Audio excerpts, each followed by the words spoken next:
कितनी हिपोक्रेसी है ना सर। एक तरफ से जो गोवा में रह रहे थे, जिन्होंने मूवमेंट चलाई for freedom and to become a part of India, India वहां से कह रहा है कि हम कुछ नहीं हम कुछ नहीं कर सकते, हम कुछ नहीं कर सकते। तो इससे एक तरह से देखा जाए तो वो लोग बहुत डिमोरलाइज भी तो हो गए ना, कि कैसे लड़ेंगे। लेकिन जो बंदूक उठाने वाले थे, जिन्होंने आज़ाद गोमांतक दल की जो स्थापना थी, इनके अंदर जोश भर गया कि कोई नहीं करेगा तो हम करेंगे, क्योंकि हमें अपने देश को आज़ाद तो कराना है।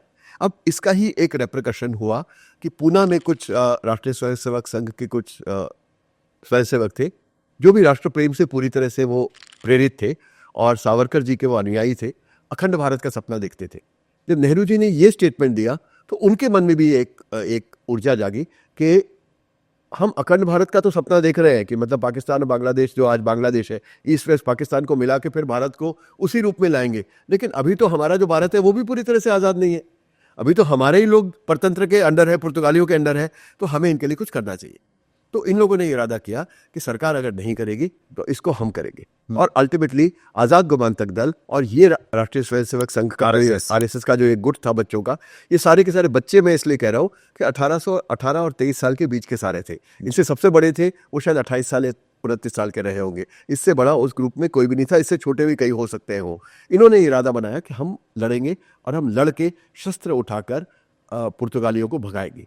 इसके लिए इन्होंने ये जो किताब में मैंने एरिया बनाया है, दादरा नगर हवेली, इस इलाके का चयन किया कि सबसे पहले हम इसको हम लिबरेट कराएंगे। इसे क्यों? क्योंकि ये लैंडलॉक था, इनके पास शक्ति कम थी। शक्ति कम थी क्या? शक्ति थी नहीं। ये 12-14 लड़के यहाँ थे और वो 20-22 आज़ाद गोमांतक दल के थे, जिन्होंने गोवा में बैंक लूटा था, एक गार्ड को मारा था, कुछ ट्रेजरी लूटने की कोशिश की थी। उन पर वारंट थे वहां पर कि उनको कहा था कि इनको अरेस्ट करो और इनको पुर्तगाल भेज दो वापस, और वहां इनको सॉलिटरी कन्फाइनमेंट में मर जाने दो, सड़ जाने दो। तो वो लोग भाग के वहां से आए थे। सिनारी जी को तो अरेस्ट भी कर लिया गया था और एक तरह से कर्णधार सेनापति बने आज़ाद गोमांतक दल के यहाँ पर। तो इन लोगों का भी था। तो ये सब मिलके थे कितने? एट इट पीक से 20, 22, 24, 29 बच्चे थे, इससे ज्यादा थे भी नहीं। आज़ाद गोमांतक दल वालों के पास थोड़ा सा पैसा तो था और कुछ हथियार थे। पूना के बच्चों के पास तो ना तो पैसा था ना हथियार थे, कुछ भी नहीं था। लेकिन महत्वाकांक्षा थी, एक देश प्रेम था कि हम इस इलाके को आज़ाद कराएंगे।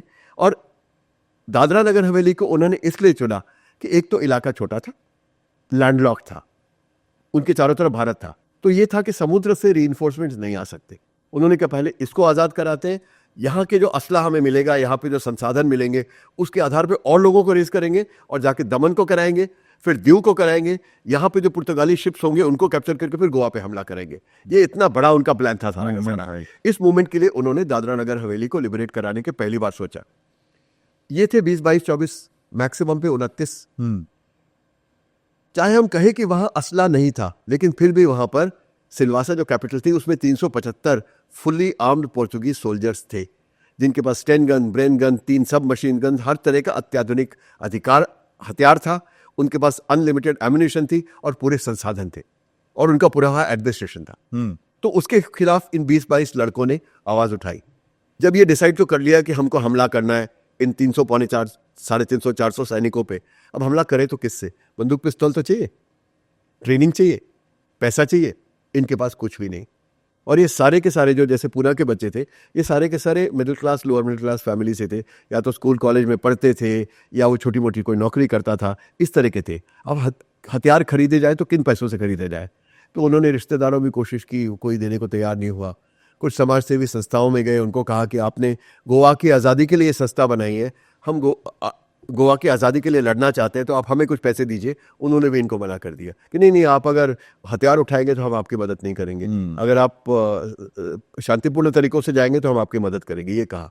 अब ये क्या करते, फंड्स कहाँ से लाते? तो इन लोगों के नाम गिनाना जरूरी है, क्योंकि इनका नाम इतिहास में कहीं दर्ज नहीं है। ये जो पूना का ग्रुप था, इनके नेता थे एक राजा भाऊ वाकणकर।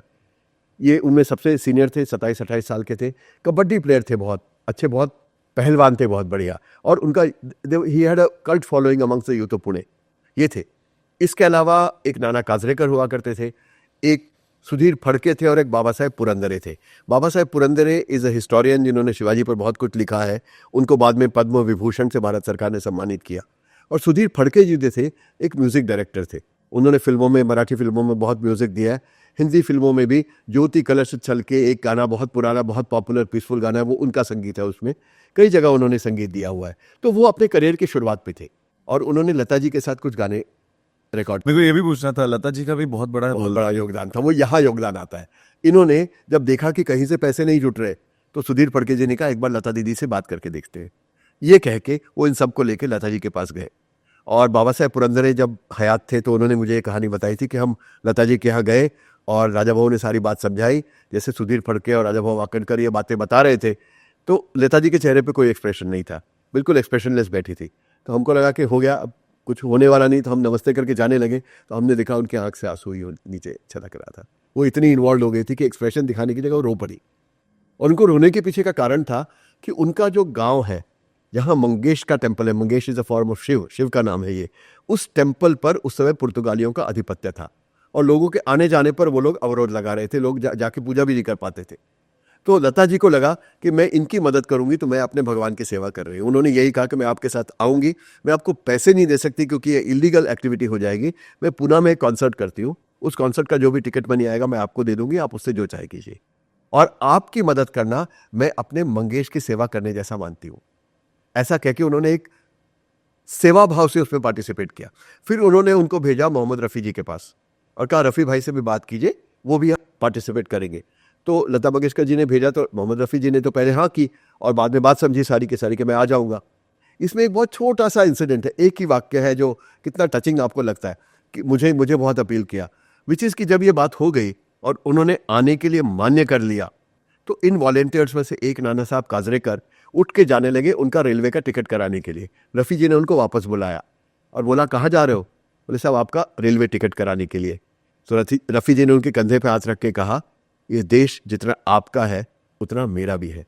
अगर आप अपनी जान की बाजी लगा सकते हैं तो एक रेलवे टिकट क्या मुझसे नहीं खरीदा जाएगा? बात छोटी है लेकिन भावना देखिए उसके पीछे।